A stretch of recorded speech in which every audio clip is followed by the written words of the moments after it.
بسم الله الرحمن الرحيم. I thank you immensely for your patience. But this is important because this is being recorded and this will be of great value to new Muslims and for Muslims who are confused about this issue. I'm not looking to convert or brainwash anybody. I'm just looking to express our understanding.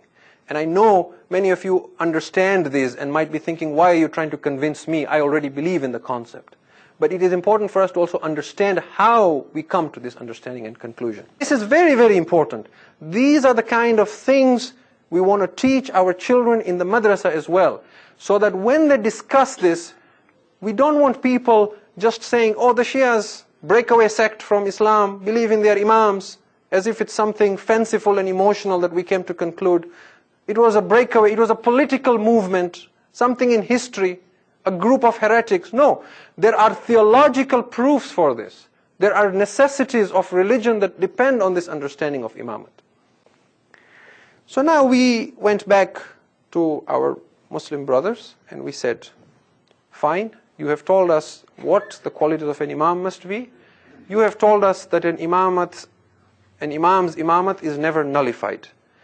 Now, have we agreed until this point that imamat is wajib? Having an imam is wajib. They say yes, having an imam is wajib.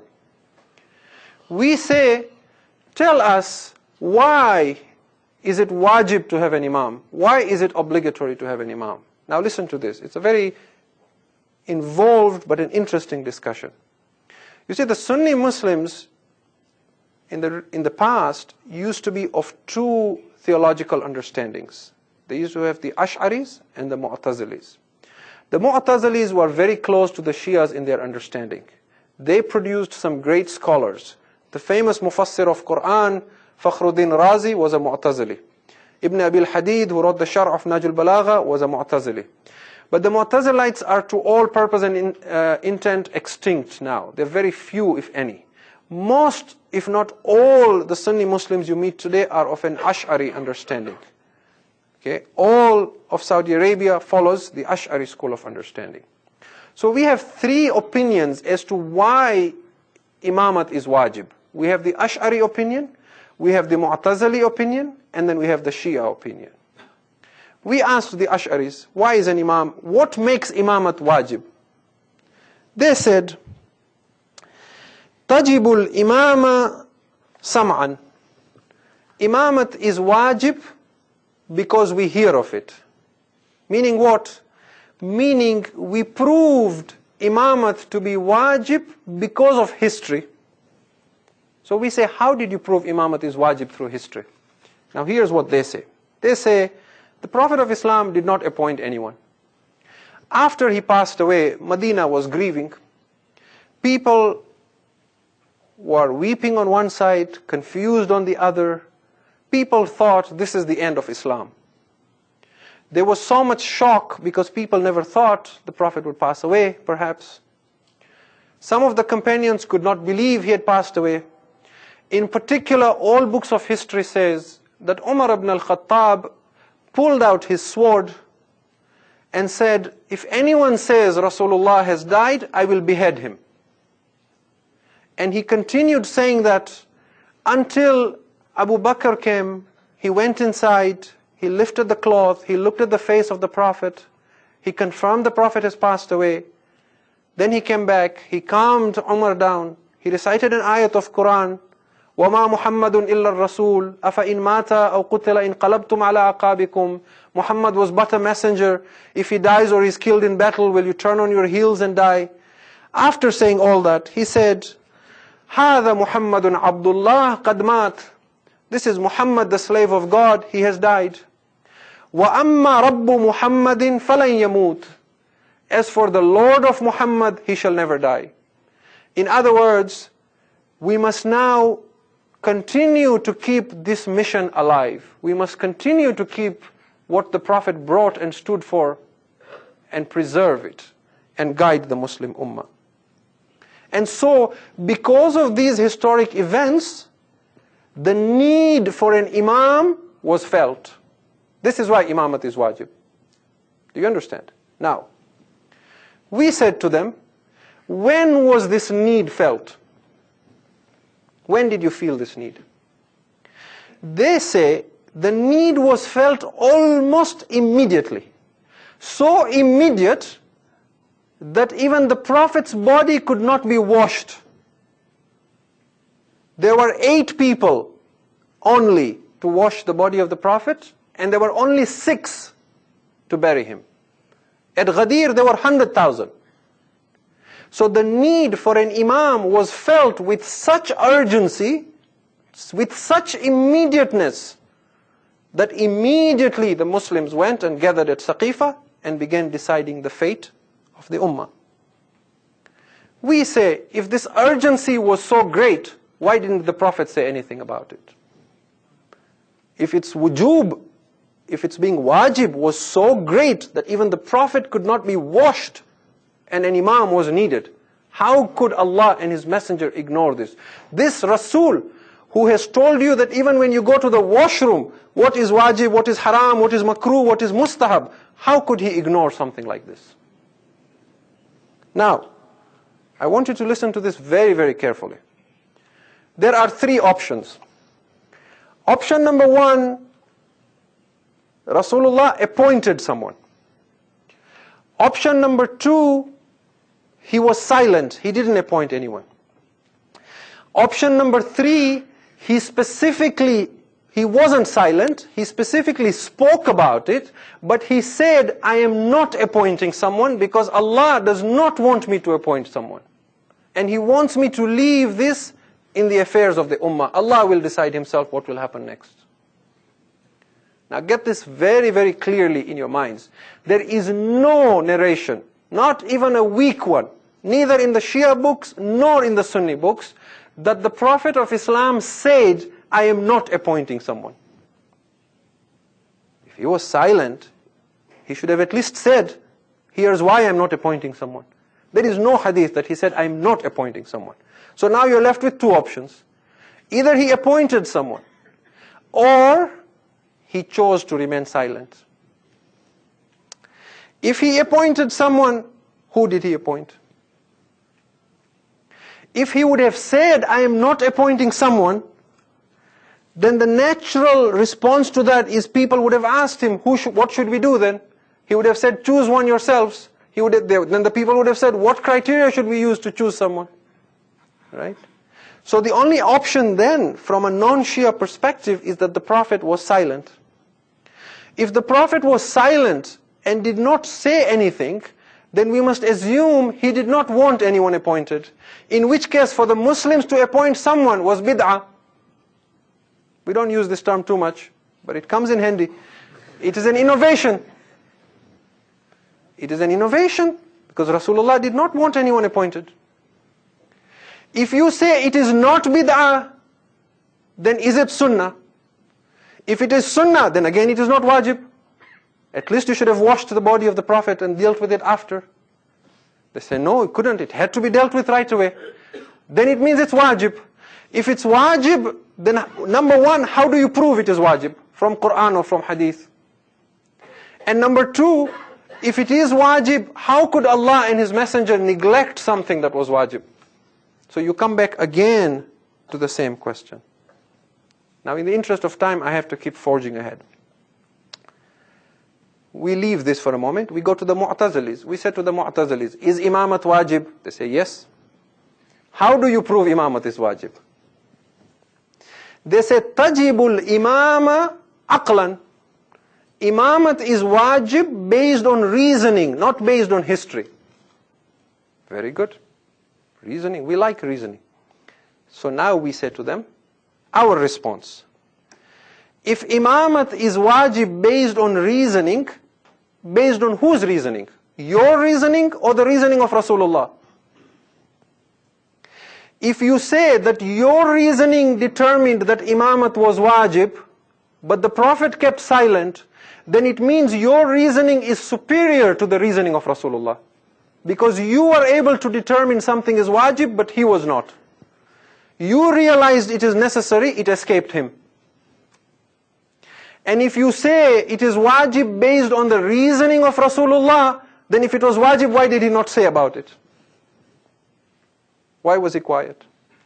So that doesn't appeal to us. So they turn around and say, fine, then you tell us. What makes imamat wajib? We say, imamat is wajib not because of historical reasons, not because of rationalizing, but because it is a lutf of Allah. Now you need to understand the meaning of the word lutf. In Arabic, lutf means grace. Lutf of Allah is the grace of Allah, benevolence of Allah. The sun He creates is His lutf. The animals who are born with claws to protect themselves, that's their lutf from Allah. So lutf of Allah, or the grace of Allah, is that which Allah makes available. That which is not obligatory on Allah to do, because nothing is obligatory on Him, nothing is wajib on Him, but that which is necessary for Him to provide, because if He does not provide, it points fingers at His justice. That is called lutf. So we say imamat is lutf from Allah. What we mean by this is, even though Allah is not compelled to provide an imam, His justice requires that He makes that available to human beings. Why? Because if Allah has decided He is not sending any more prophets and messengers, and if Allah has decided He is not sending any other revelation, and the Quran is the final revelation, but He wants the world to continue after this messenger, then it is necessary, and if Allah has decided that on the day of judgment He will reward and punish people based on their practice of what He has revealed, and He considers it His justice to punish you if you disobey the teachings of the Quran, then His justice also demands that He also makes someone available to guide and interpret that Quran and preserve its message, so that Allah can then truly say on the day of judgment, I was fair and just to you.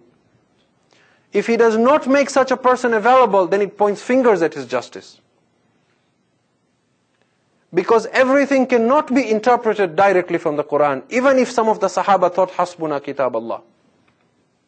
And there are lots and lots of examples that I can give you. Lots. I'll give you two very quick examples. When Abu Bakr was the caliph, a man was caught for drinking alcohol, wine. He was brought, and the caliph wanted to punish him according to Islamic Sharia. But he had to have his day in court.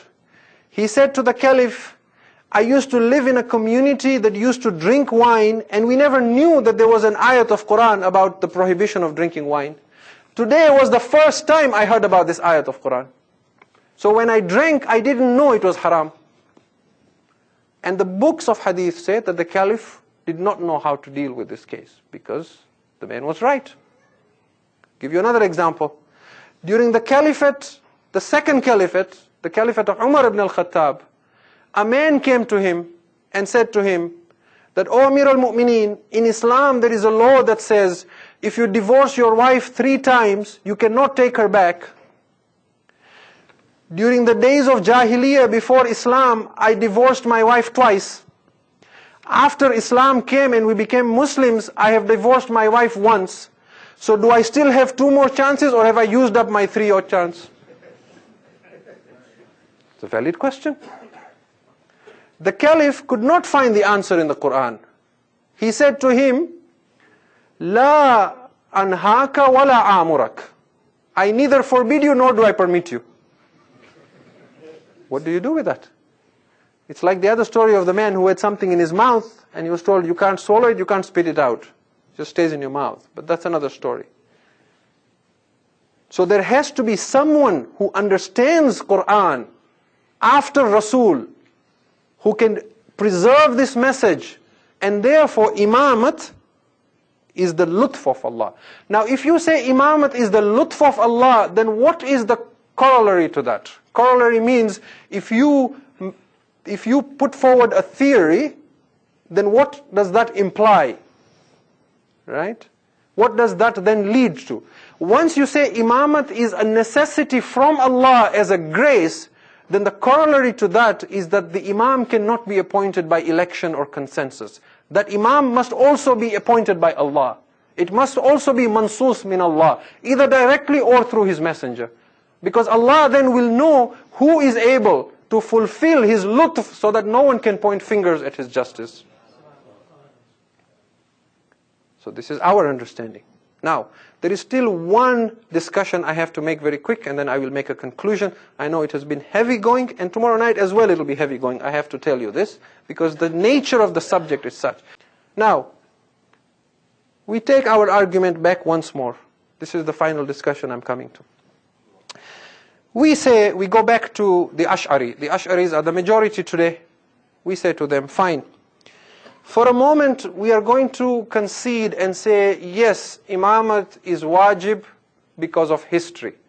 Historic events led to the proof that Imamat is wajib. The Prophet did not appoint anyone. Okay? It's not the lutf of Allah. History made it wajib. Fine. As long as we are agreed it's wajib. Now, the question we have is, how does an Imam become confirmed as the Imam? Supposing today I stand up and say, I'm the Khalifa of Rasulullah, I'm the Imam.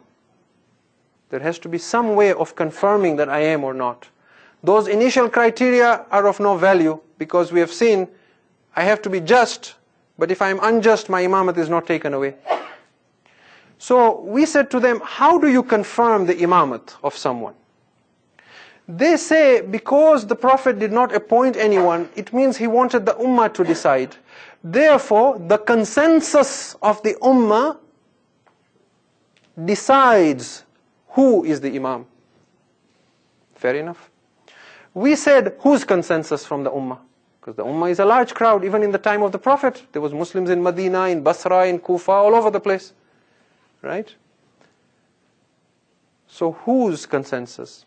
They say, those people who have prominence, authority, and influence in the community, their consensus is what matters. These people in Arabic are called Ahlul Hilli wal Aqd. This is a good term to remember.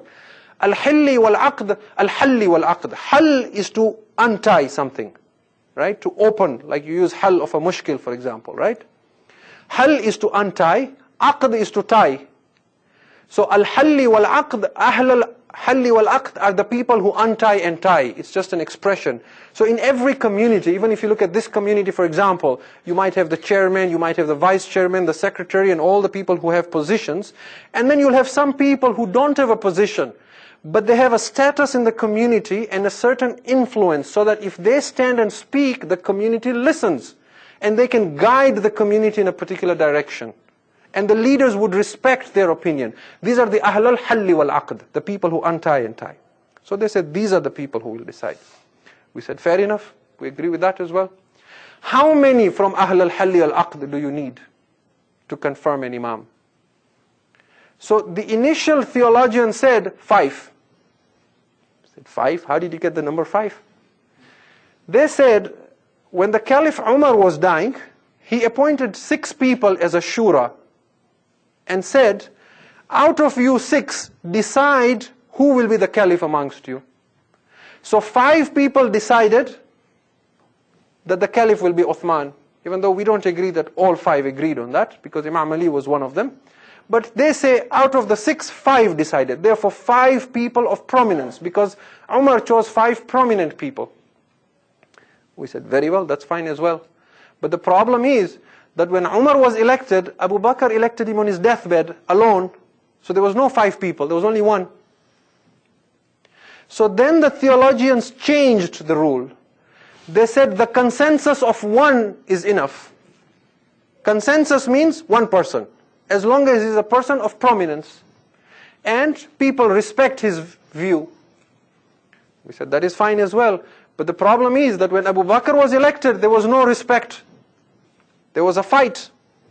So there was 1 individual who chose Abu Bakr, but again there was no the community's respect of the view of that 1 individual. Salawat ala Muhammad wa ala. Muhammad wa ali Muhammad. What happened with Saqifa was that Sa'ad bin Ubadah, who was the leader of the Khazraj tribe from the Ansar, set up a meeting. The Ansar wanted to elect Sa'ad as the caliph. In the meantime, Abu Bakr and Umar came to know that there is an election happening. They rushed to the scene to talk to them and start reasoning with them. The Ansar said, we select Sa'ad as our caliph. Abu Bakr stood up and said, you cannot, because this has to come from the Muhajir. The Ansar said, if it has to be from the Muhajir, then we will only accept Ali bin Abi Talib. Zubair bin al-Awam pulled out a sword. This is all from Tariq, not Shia Tariq. I told you the Sirah is not from the Shias. Zubair pulled out a sword at Saqifa. He said, I will not put this sword back unless people do bay'ah of Ali. Ali was the only person whose name was being taken in Saqifa, even though he was not there himself. This shows that people had an inclination to that. At this point, there was a commotion. People started arguing. The books of history say that Umar went and grabbed the sword of Zubair. He struck it on a stone. He broke the sword. They started calling each other names. The books of history says the Muslims behaved like the days of Jahiliyyah. Umar called Zubair a dog as well. He said, alaykum bil kalb. He pounced upon Sa'ad. Sa'ad was beaten. His ribs were broken. He died after a few days. In this commotion, in this fighting, what Umar did was, he said to Abu Bakr, extend your hand. Abu Bakr extended his hand. Umar put his hand and said, I do bay'ah of him. Now the Ansar were two tribes. As soon as he did, the person sitting next to him, he did bay'ah. Then the next person did bay'ah. Now the tribe of Aus began doing bay'ah of Abu Bakr. So those people of Khazraj said, now if we don't do bay'ah, we'll get left behind. So they started doing it. In that commotion, an election took place. Later on, when Umar became the caliph, he is reported to have said in the history books of the Muslims, and I quote his words, he says, Wallahi inna amra bay'ata Abi Bakrin kana faltatan. I swear by Allah, the affair of the allegiance to Abu Bakr was a mistake, was an error, and was a big mess. It was a falta. Faltatan is, you can check the dictionary. It means it's an error. It's a mistake. فَوَقَى اللَّهُ الْأُمَّةِ مِنْ شَرِّهَا. But Allah protected the ummah from its evil. And if anyone attempts to do anything like that again, I will behead him. Okay? This is what happened at Saqifa. So we come back to our discussion. We say, well, if you need one person's consensus, but that one person has to be respected unanimously, that did not happen in the case of Abu Bakr. So then they revise the condition. They say, as long as one person pledges allegiance, or some people pledge allegiance, it becomes wajib even if the others don't pledge allegiance to him. And now this comes from a very great theologian who is called Al-Juwayni. Al-Juwayni is the teacher of Ghazali. Those of you who take an interest in Islamic history, you know Ghazali is a very great personality in Islam. Imam al-Ghazali, probably the first person to be called Hujjatul Islam, al-Ghazali, the author of Ihya Ulumuddin. His teacher is Al-Juwayni. Al-Juwayni was known as Imam al-Haramain, Imam of Makkah and Medina. If you speak in Islamic theology and say Imam al-Haramain without taking a name, people know you're talking of Al-Juwayni. Al-Juwayni says, consensus is not necessary for an imam's imamah to be confirmed. بل تنعقد الإمامة وإن لم تجمع الأمة على عقده. But his imamat is confirmed even if the ummah do not unite and agree on his imamat. And notice he is not saying khilafat, he is saying imamat. This is very important. Now the Shias are very hard to keep quiet. We said that is also fine. We have another question. Now what do you say about Yazid and Muawiyah? Because Muawiyah took khilafat by force and treachery. So there was not even the one person who was elected by some and opposed by some. Ma'mun killed his brother Amin after his father Harun al-Rashid died in order to get khilafat. So now there is no even election of one prominent person, even if the Muslims are divided on it. So now how do you confirm his imamat? So finally they said, an imam's imamat is confirmed by any standard, even if he takes it with force and subjugation and oppression. So the mold just broke now completely. There is no yardstick now. And I want to give you two quotes, summarize, and then come to Masaib. The first quote is from Al-Isfara'ini. Al-Isfara'ini is a famous theologian, Sunni theologian. He has a book called Ihqaqul Haqq. He writes in his book Ihqaqul Haqq, Imamat is confirmed even with force and subjugation. And for those of you who understand Arabic, he says, وَلَوْ كَانَ فَاسِقًا أَوْ جَاهِلًا أَوْ أَعْجَمِيًا.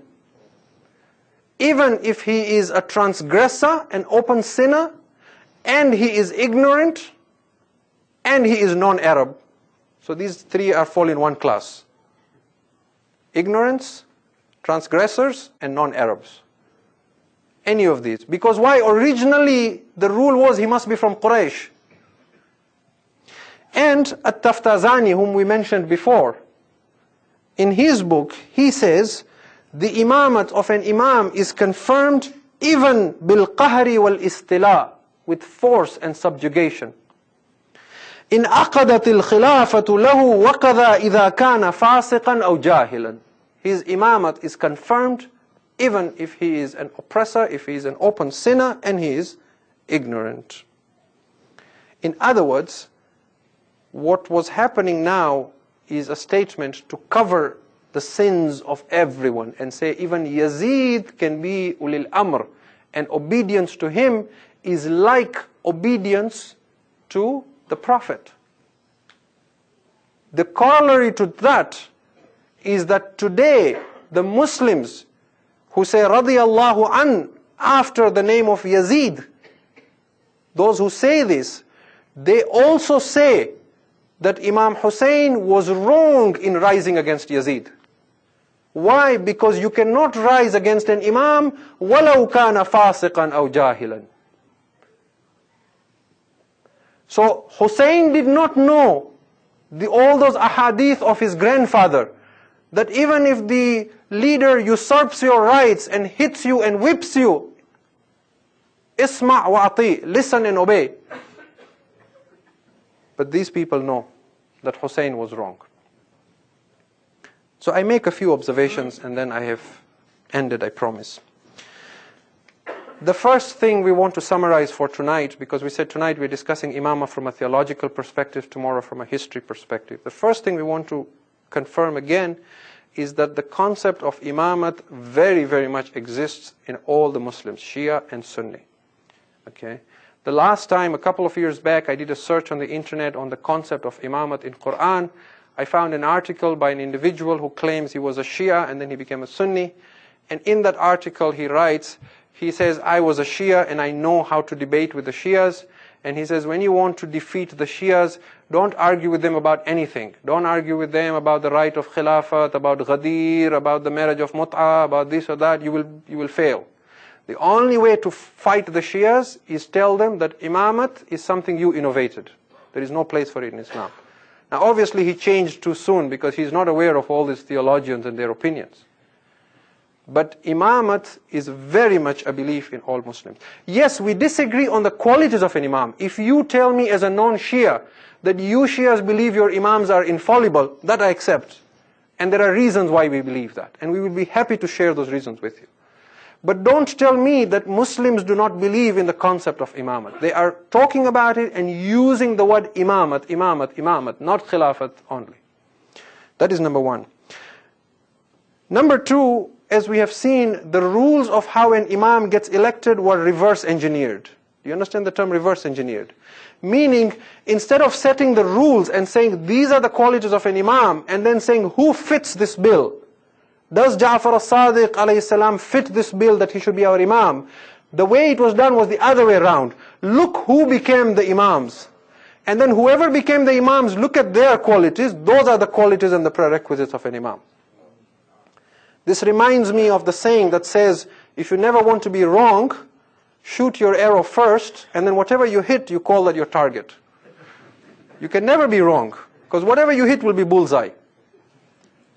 It's a bit like me and hockey, right? I don't understand the game, but my team always wins.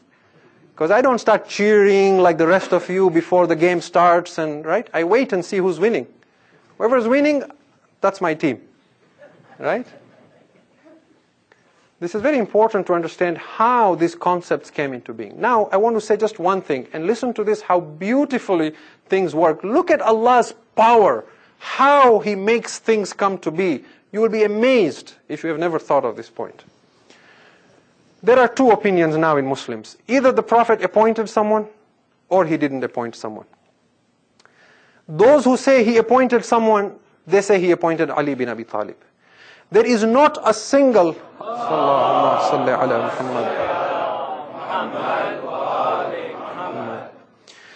there is not a single person who mentions any other name besides the name of Ali.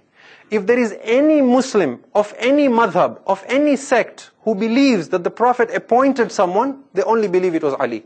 There is no second name that is given out in history, that the Prophet mentioned this person, right? So if you go by those who say the Prophet appointed someone, then the name is Ali.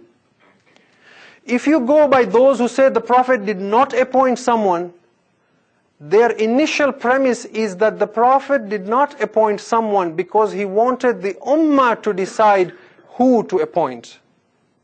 The Ummah to come together and unanimously vote for one person. Now the irony and the beauty of this thing is that even by that yardstick, the only person who qualifies is Ali. Think about this for a minute. The Caliph Abu Bakr, I told you. Okay, we're not here to curse, abuse anybody. This is history. The Caliph Abu Bakr was chosen at Saqifa amidst a lot of disagreement. There was no unanimity there. Because Sa'ad bin Ubadah, a very prominent member and Sahaba, was opposing it. His son Qais opposed it. Habab bin Munzir, who was there, opposed it. Zubair bin al-Awam opposed it. Imam Ali opposed it. The Banu Hashim opposed it. The Khazraj tribe opposed it. So there was no unanimous vote for him. The Caliph Umar was appointed by Abu Bakr on his deathbed. So there was no, again, unanimous vote by the Muslims. The Caliph Uthman was appointed by Shura with 5 or 6 people. Now the Caliph Uthman was murdered, and he did not stay for any time. He died immediately. So there was no time for him to appoint anyone. The Muslims thronged at the door of Ali and said, you have to be our Caliph and our Imam. And he said, wait for 3 days and think about it.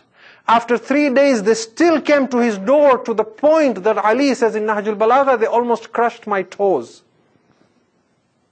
After Ali, there was again never a vote like this for the Banu Umayyah and Banu Abbas. The only person who opposed Ali was Muawiyah in Damascus, but all the other Muslim regions voted for him. So even if you go by the measure that the Prophet did not appoint anyone, and he wanted the Muslims to unanimously decide on someone, out of all the caliphs who have come in Islamic history, the only person who fit that bill was Ali bin Abi Talib. Allahumma salli ala Muhammadin wa ali Muhammad.